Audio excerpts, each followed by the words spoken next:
So warm welcome on this cold day. बात करते हैं हम इंडियन नॉलेज सिस्टम की। लास्ट टाइम आपको इंट्रोडक्टरी लेक्चर में बताया था कि क्या होता है इंडियन नॉलेज सिस्टम या भारतीय ज्ञान परंपरा। तो उसी से शुरुआत करते हुए मैं ये बताना चाहूँगी कि देखिए, ये जो हमारा सिस्टम है या परंपरा है वो या प्रणाली है इंडियन नॉलेज सिस्टम की, भारतीय ज्ञान परंपरा या प्रणाली, ये बेस जो है, इसका जो रूट जो कहना चाहिए, एक्चुअली मूल जो तत्व है वो क्या है? वो है वासुदेव कुटुंबकम, considering the entire world as one big family. तो क्योंकि ये पूरा जहान एक बड़ा परिवार है, therefore the essence lies in this very feeling। इसी कारण इसके अंदर अध्यात्म है, इसके अंदर विजडम है, यानी कि विवेक है, नॉलेज है, ज्ञान है और दर्शन है। ये मतलब ये सब मिलके हमारी बनाती हैं क्या? भारतीय ज्ञान प्रणाली या परंपरा। तो देखें इसके जो की फीचर्स हैं, मतलब जो इसका एसेंस है वो क्या है? The very essence of Indian knowledge system is because it is holistic in nature। holistic मतलब ये आधारित है समग्र एक शैली पर। समग्र मतलब holistic approach that it takes into consideration जो विकास है उसको, इसका हर पहलू से विकास। और जैसे मैंने बताया आपको, क्योंकि ये वासुदेव कुटुंबकम के ऊपर इसकी जड़ें जो है आधारित हैं, जिसका मतलब है कि जीव अजीब इन दोनों के बीच में एक ऐसा तारतम्य हो, एक इस तरह से इनके बीच में इंटरकनेक्शन हो कि हम मोक्ष प्राप्त कर सकें।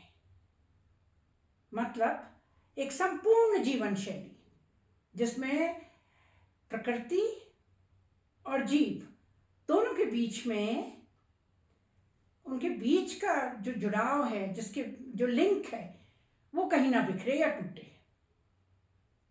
तो सबसे पहले तो विशेषता जैसे है क्या? होलिस्टिक जो इसका नेचर है, जिसमें कि हमारी जो डेवलपमेंट है वो intellectual, spiritual and philosophical, integrating so many disciplines, taking into consideration both the living and the non-living। तो एक होलिस्टिक अप्रोच है इसकी, संपूर्ण जीवन शैली हमें सिखाता है ये हमारी भारतीय ज्ञान परंपरा। दूसरा जो है बहुत महत्वपूर्ण, वो समग्रता के साथ साथ सतत मतलब सस्टेनेबल जीवन शैली, कि हम जो भी निर्णय आज लें या जो भी नॉलेज हम ग्रहण करें, ओवर द ईयर्स जो भी ग्रहण करी गई है हमारी भारतीय ज्ञान परंपरा में, तो वो सतत विकास हो। मतलब not just for the present but taking to consideration the coming future generations. कि ये तो नहीं कि हम जो सोच रहे हैं उससे कहीं प्रकृति को नुकसान हो या कहीं हमारी अर्थव्यवस्था को नुकसान हो या सामाजिक पहलुओं को नुकसान हो। So it takes into consideration sustainable developments along all fields, whether it is our intellect, we are taking into consideration the environment, the economy, as well as the social aspects। इन सब में इसके consequences कैसे होंगे, तो वो सतत हों, sustainable हों। ये नहीं कि जो नॉलेज या जो विकास आज हो उसके परिणाम आने वाली पीढ़ियां भुगते, नहीं। Sustainable means that from one generation to the next it keeps developing, taking into consideration our environment, our economy and our society। तो हमारी होलिस्टिक हो गई, समग्र, सतत हो गई, सस्टेनेबल, और कंपोनेंट से उसके हो गए वो ज्ञान, विज्ञान और दर्शन, जीवन दर्शन कहना चाहिए।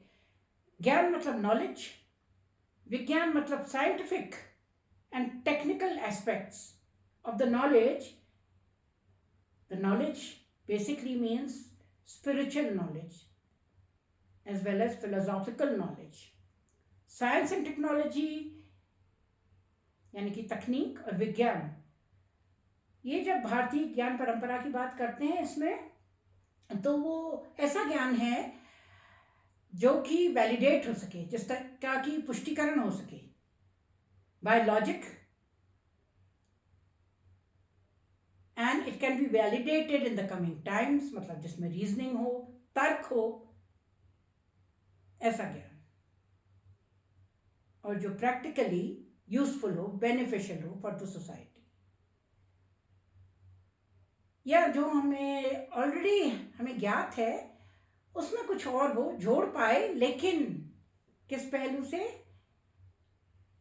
कि वो पुष्ट हो सके, वो वैलिडेट हो सके, उसका पुष्टिकरण हो सके. That means it should be having a logical approach, तर्क संगत. और तीसरा है हमारा दर्शन, कंपोनेंट्स के अंदर इसके, कि जब होलिस्टिक हो, सस्टेनेबल हो, at the same time these are the components. That is, it has what? It has basically our Gyan, Vigyan as well as philosophy of life, that is जीवन दर्शन. तो ये उसके अंदर हम सारा देखते हैं.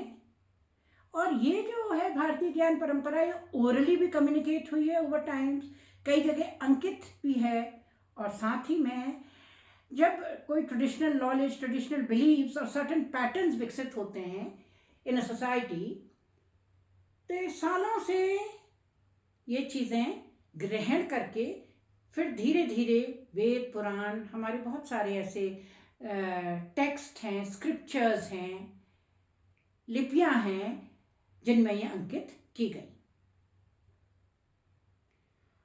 और एक बहुत खूबसूरत पहलू है इसका, वो क्या है, जो इसके भाव में है, जो इसका एसेंस है कहना चाहिए, besides it's holistic nature, besides the sustainable nature, besides the ज्ञान, विज्ञान एंड जीवन दर्शन, is that it encompasses a whole lot of discipline.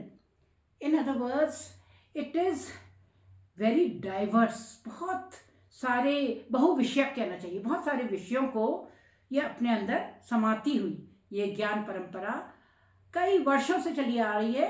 और पिछले कहना चाहिए हमारा जो नॉलेज है वो लगभग कहते हैं 5000-7000 साल से तो फिर अंकित ही होने लग गई, ये रिटन फॉर्म में आने लग गई. पहले ये ओरली पास हुई और धीरे धीरे ये इस तरह अलग अलग हम टेक्स्ट में देखते हैं और अलग अलग लिपियों में देखते हैं, जिनको अभी भी डिकोड करने की कोशिश हो रही है. और ये सब एक फ्रेमवर्क के तहत है. इसकी जो संरचना है, वो संरचना जो है कहते हैं ये है, मतलब जो फ्रेमवर्क है इसका ब्रॉड, वो आता है 14 विद्यास्थान कहते हैं, और 64 कलाएं या स्किल्स कहते हैं इनके अंदर. तो ये 14 विद्यास्थान क्या है? विद्या के स्थान, प्लेसेस, अबोर्ड्स ऑफ नॉलेज. ये 14 विद्यास्थानों में सबसे पहले तो आते हैं हमारे 4 वेद. क्या है वो 4 वेद? ऋग्वेद, सामवेद वेद, यजुर्वेद और अथर्ववेद. और इसके बाद आते हैं हमारे 6 जो है वेदांग. ये जो वेदांग है हमारे 6, इसके अंदर आती है शिक्षा, मतलब कैसे आप ओरली प्रोनाउंस करते हैं. ये वेदांग जो है ना, ये ऑक्सिलरी डिसिप्लिन्स कहे जाते हैं वेदों के, मतलब जिनके ज्ञान के बिना आप वेदों की महिमा को नहीं समझ सकते हैं. तो वो है पहले तो हमारा कहना चाहिए शिक्षा, यानी कि फोनेटिक, कैसे हम उच्चारण करते हैं, शब्दों को प्रोनाउंस करते हैं. और फिर इसके बाद आती है कल्प, यानी कि रिचुअल्स कैसे होते हैं. छंद, यानी कि उसको किस तरह हम लयबद्ध तरीके से समझते हैं, कहते हैं, चैंट करते हैं या बोलते हैं. और आती है एस्ट्रोलॉजी, और इसी के अंदर आता है निरुक्त, यानी कि एटिमोलॉजी, कि वो वर्ड्स का ओरिजिन कहाँ से हुआ है. तो देखिए 4 वेद आ गए, 6 वेदांग आ गए जो कि ऑक्सिलरी डिसिप्लिन्स कहे जाते हैं, जिनके बिना वेद नहीं समझे जा सकते हैं, 4 वेद। और फिर आ गए हमारे 4 उपंग। उपंगस जो होते हैं वो हमारे जो है वो एक्सटेंडेड नॉलेज कह लीजिए, extended knowledge to the Vedas. वो है हमारे पुराण, ऋषि वेदव्यास। न्याय, न्याय की यानी कि तर्क की जो क्षमता है या तर्क सूत्र हैं, जिसमें कि हमारे अक्षपाद गौतम, इनका बहुत बड़ा रोल है। फिर है मीमांसा। मीमांसा मतलब ऋषि जैमिनी की के द्वारा जो मीमांसा सूत्र दिए गए, उनका बहुत बड़ा इसमें बहुत नाम है इसमें। और हम मीमांसा को कह सकते हैं दर्शन या फिलॉसफी। और धर्मशास्त्र, धर्मशास्त्र मतलब कि हमारी जो नीतियां हैं, हमारे जो लॉज हैं, जिसमें कि बहुत लोगों का काम है, मनु का, नारद का है, और साथ में बोधायन का। कई लोग कहते हैं कि 4 जो हमारे उपांग हैं, इसमें धनुर्वेद वेद है, गांधर्व वेद है, अथर्व शास्त्र है, अर्थशास्त्र है, और ये मतलब ये आते हैं उसमें, और आयुर्वेद है, ये आते हैं उन 4 हमारे उपांग में। ऐसा भी कुछ लोग तर्क करते हैं। तो अब हमारे 14 विद्या स्थान आ गए, जिसमें कि 4 वेद, 6 हमारे आ गए वेदांग, और 4 आ गए हमारे उपांग।